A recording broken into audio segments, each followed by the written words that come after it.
कानपुर देहात पहुंचे कैबिनेट मंत्री डॉक्टर संजय निषाद ने पत्रकारों से बातचीत में कहा कि केंद्र और राज्य सरकार व्यापारियों और जनता के हित में लगातार फैसले ले रही है। जीएसटी की दरों में छूट देकर व्यापारियों और लोगों को राहत दी गई है।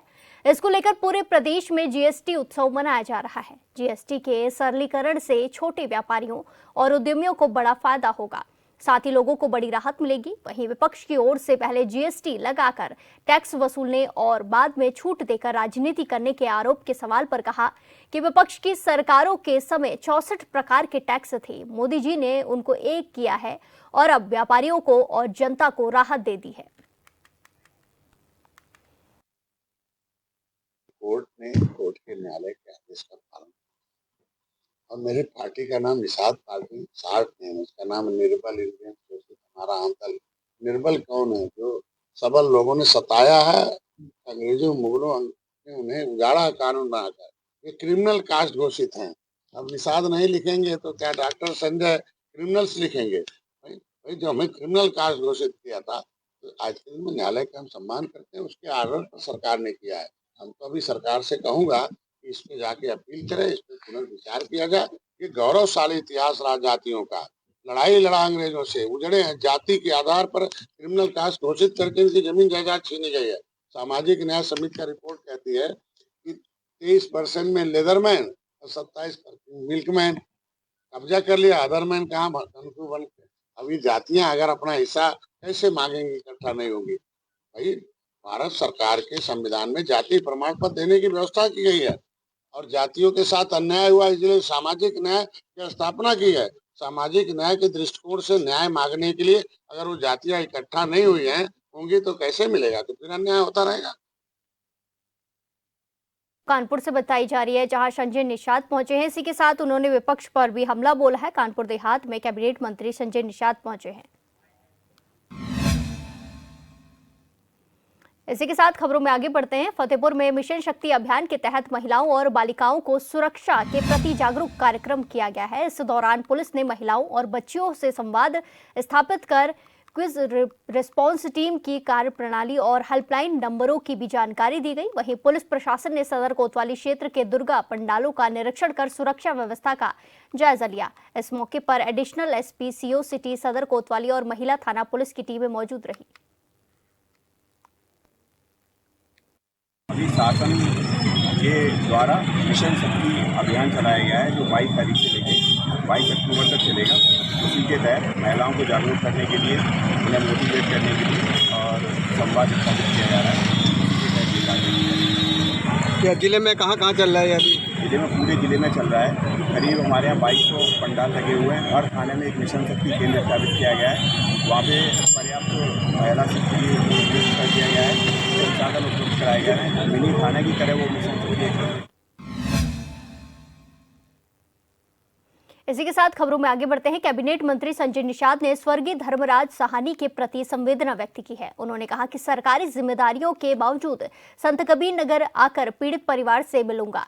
निषाद समाज के प्रति अन्याय किसी भी कीमत पर बर्दाश्त नहीं किया जाएगा। जांच में ढील या पक्षपात दिखे तो वो खुद धरना प्रदर्शन कर जवाब मांगेंगे। संत कबीर नगर में घटित दुखद और संवेदनशील घटना आज के दिन में स्वर्गीय धर्मराज साहनी पुत्र श्री फूलचंद साहनी के प्रति अपनी गहरी संवेदना और समर्थन व्यक्त करता हूं। मैं हर हाल में सुनिश्चित करूंगा कि पीड़ित परिवार की त्वरित और न्यायपूर्ण जो है मुक्ति और न्याय मिले। वर्तमान में मैं सरकारी कार्यक्रमों के चलते कानपुर देहात के नोएडा के दौरे पर हूं। आप लोगों की आस्था और समर्थन की वजह से आज मैं सरकार में हूं। सरकार में होने के नाते कुछ कर्तव्य और जिम्मेदारी भी है। इन कर्तव्य के परिपालन में के बावजूद मैं इस मामले को गंभीरता से ले रहा हूं और जल्द से जल्द संत कबीर नगर आकर पीड़ित परिवार से मिलूंगा। सांसद प्रवीण निषाद से वार्ता के क्रम में उसमें मुकदमा भी लिखवाया गया और उनको कार्रवाई के लिए जल्द गिरफ्तारी भी होगी। मेरी पीड़ित परिवार से फोन पर भी बातचीत हुई है और परिजनों ने स्पष्ट कहा कि आरोपियों की गिरफ्तारी, मामले की निष्पक्ष जांच और कल धरना प्रदर्शन में शामिल हुए निर्दोष निषाद युवाओं पर किसी प्रकार की पुलिस कार्रवाई नहीं होनी चाहिए। मैंने परिजनों को आश्वस्त किया है कि दोषियों को किसी भी हालत में बख्शा नहीं जाएगा। कल पूर्व सांसद प्रवीण निषाद जी के हस्तक्षेप के पश्चात मुकदमा जो दर्ज हुआ था, आगे की कार्रवाई भी संत कबीर नगर में पुलिस अधीक्षक संजय कुमार मीना इन दिनों सड़कों पर उतरकर भ्रमण कर रहे हैं और पैदल गश्त करते हुए उन्होंने आगामी त्योहार को लेकर आम लोगों को मैसेज दिया है। त्योहार को लेकर हमारे संवाददाता मिथिलेश कुमार धुरिया ने उनसे खास बातचीत की है। संत कबीर नगर जिले में पुलिस अधीक्षक संदीप कुमार मीरा इस समय पैदल गश्त पर हैं और उनसे बातचीत करने के लिए हम बातचीत करेंगे और क्या जानेंगे क्या कुछ पैदल गश्त में किस तरह का जो है भ्रमण किया जा रहा है और क्या कुछ लोगों को एहसास कराया जा रहा है, क्योंकि लगातार जो है पुलिस वो गश्त कर रही है। अभी देखने को मिला था कि मगहर कस्बे में पुलिस गश्त कर रही थी और सुरक्षा का एहसास दिलाया जा रहा था। हमारे साथ संदीप मीना जी, हम उनसे बातचीत करेंगे। सर, किस तरह का क्या कुछ अभी पैदल गश्त आपके द्वारा किया जा रहा है? देखिए, अभी फेस्टिवल टाइम चल रहा है, शारदीय नवरात्र टाइम चल रहा है और उसके अलावा सरकार द्वारा मिशन शक्ति का 5वां चरण शुरू किया है। इसी को ध्यान में रखते हुए पैदल गश्त कर आम जन में एक विश्वास की भावना पैदा करना और जो भी अपराधी और असामाजिक तत्वों में भय की भावना पैदा करना हमारा उद्देश्य है। और पैदल गश्त के जरिए लोगों से एक तरह से मिलना जुलना भी होता है, उनकी समस्या जानने का अवसर भी मिलता है। तो इन उद्देश्यों को ध्यान में रखते हुए पैदल गश्त। तो लगातार इस तरह से अभी कस्बे में भी देखने को मिला है, पैदल कर रहे थे, सुरक्षा का एहसास दिला रहे थे, सीसीटीवी कैमरे लगाने के लिए अनुरोध किया जा रहा था। इस बार अभी भी आज पैदल गश्त किया जा रहा है, क्या कुछ लोगों से कह रहे हैं? मैं सभी लोगों से, जनपद संत कबीर नगर के सभी लोगों से आपके माध्यम से ये कहना चाहूंगा कि सभी अपने हर्षोल्लास और शांति पूर्वक अपने त्योहारों को मनाएं। किसी भी सोशल मीडिया पे भ्रामक सूचना पर विश्वास ना करें।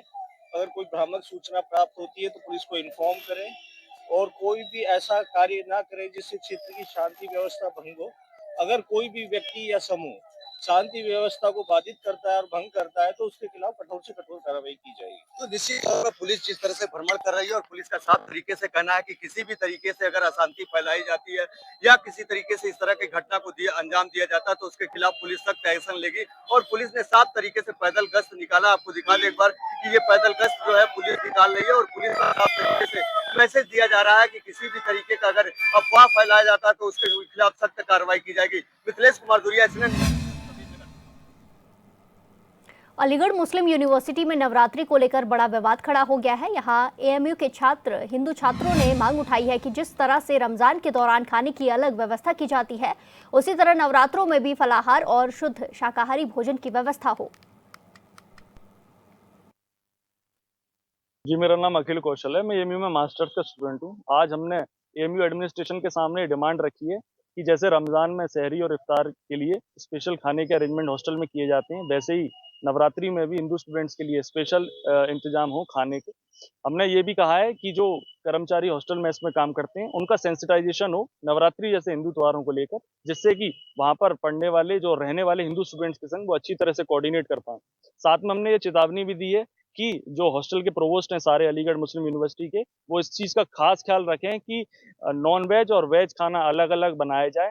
अगर किसी भी स्टूडेंट की किसी भी हॉस्टल से हमारे पास ये कोई शिकायत आती है तो फिर हम इनका एक ऐसा इंतजाम करेंगे कि ये जिंदगी भर याद रखेंगे। जी, पहले कई बार हमारे संज्ञान में ये चीज़ आई है, जो वेज और नॉन वेज खाना एक संग बनाने पे बवाल हुआ था। तो हम ये चाहते हैं कि इस बार इस जैसा कोई बवाल ना हो और नवरात्रि जैसा त्योहार हिंदू छात्र ये अलीगढ़ मुस्लिम यूनिवर्सिटी में अच्छी तरह से मना पाएं अपने एकेडमिक।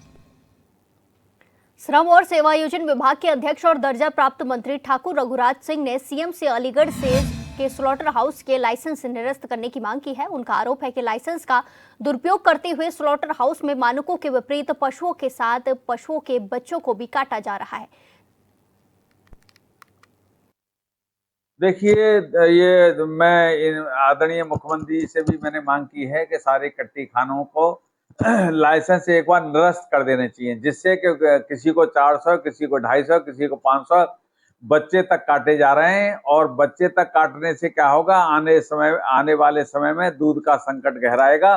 अलीगढ़ के वासियों को और आसपास जनपद के वासियों को दूध नहीं मिलेगा, बच्चों को भी दूध नहीं मिलेगा। ऐसी स्थिति पनपने जा रही है। ये केवल मीट का व्यापार करने वाले ये नहीं देख रहे, वो बच्चा काट रहे हैं, बड़ा काट रहे हैं, छोटा काट रहे हैं, ये सब काटे डाल रहे हैं। इनको मैक्सिमम अनुमति जो है 500 और 600 और 400 है, इससे ज्यादा अनुमति नहीं है। लेकिन 2-2 हजार पड़ रहे पड़िए सब काटे जा रहे हैं। मैं इनकी जांच कराना चाह रहा हूं और इनकी जांच कराऊंगा। आदरणीय मुख्यमंत्री जी से मेरी वार्ता हो चुकी है। कुछ नेता लोकल नेता भी लिप्त है, मैं उनकी भी जांच कराना चाहता हूं, क्योंकि कट्टी से कुछ लोग पैसा ले रहे हैं, मुझे संज्ञान में आया है और उनकी भी जांच होनी चाहिए। कार्रवाई होगी। यदि हमारे लोग होंगे तो पार्टी से निष्कासित तक की स्थिति अपनाएंगे और दूसरे दल के हैं तो कार्रवाई तो सब पे होगी, कोई भी हो।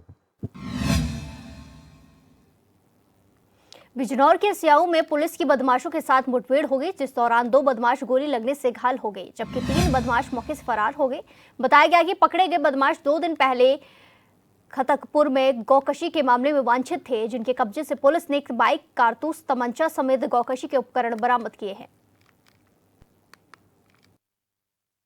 अवगत कराना कि आज दिनांक 24 सितंबर 2025 की शाम को थाना चांदपुर पुलिस को मुखबिर के माध्यम से सूचना प्राप्त हुई कि कल दिनांक 23 सितंबर को जो गौकशी घटना हुई थी, उसके अभियुक्त आज अमेड़ा से चांदपुर की तरफ आ रहे हैं। अगर जल्दी किया तो उनको पकड़ा जा सकता है।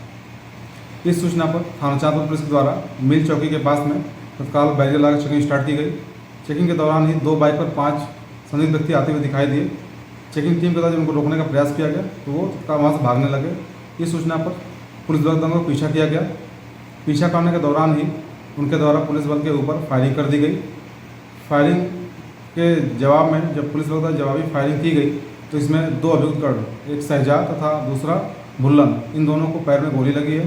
तो साथ में 3 अभियुक्त वहाँ से भागने में फरार रहे, जिनकी पहचान एक अजीम उर्फ शंगा तथा दूसरा वसीम के रूप में हुई है तथा एक अन्य अज्ञात है।